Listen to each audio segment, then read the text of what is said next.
Appuntamenti in agenda per giovedì 7 novembre. La campagna itinerante dell'ASL 4 dedicata alla prevenzione del rischio cardiovascolare fa tappa a Varese Ligure. Dalle 10 alle 13 nel centro cittadino l'ambulatorio mobile Gulliver sarà disponibile per eseguire screening e visite senza bisogno di prenotazione. Al Cinema Sivori di Salita Santa Caterina a Genova ha inizio la rassegna Berthe Morisot, Impressioni al cinema.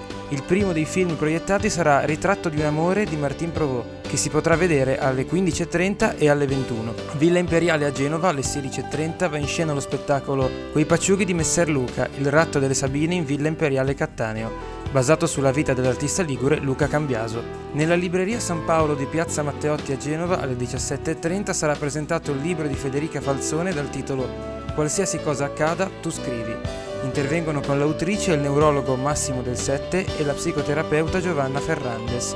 Modera la giornalista Francesca Di Palma. Al Museo Diocesano di Genova alle 17.30 sarà presentato il libro Tu parli come me. La Sacra Scrittura è un'intelligenza artificiale di Rocco Malatacca, che per l'occasione dialogherà con il dottor Francesco Mambretti e col giornalista Gianluca De Luiso. La sala presidenziale della Società Economica ospiterà alle 18 l'incontro dal titolo Le cime invisibili di Emily, vita e opera di Emily Brontë.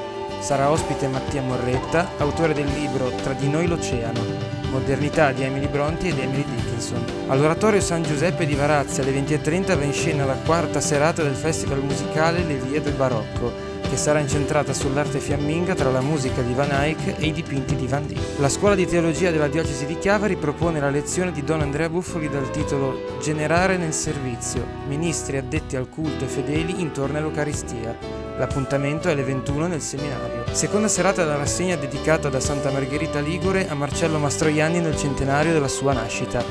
Al Cinema Centrale alle 21 sarà proiettato il film Matrimonio all'italiana di Vittorio De Sica. Per la rassegna Silenzio, idee, parole e creatività va in scena a Seste Levante l'incontro col cantautore e produttore musicale Alberto Bianco. L'appuntamento è alle 21 nella sala Agave del convento dell'Annunziata. Al monastero Santa Chiara di Genova l'orchestra Paganini si esibirà alle 21 in un concerto dal titolo L'Europa in danza. I giovani musicisti saranno diretti dal maestro Vittorio Marchese. Il Cinema America di Genova ha organizzato una proiezione aggiuntiva a quelle previste del film Berlinguer La grande ambizione. La visione si terrà alle 21.30 e sarà preceduta dai saluti del regista Andrea Segre e dall'attore protagonista Elio Germano.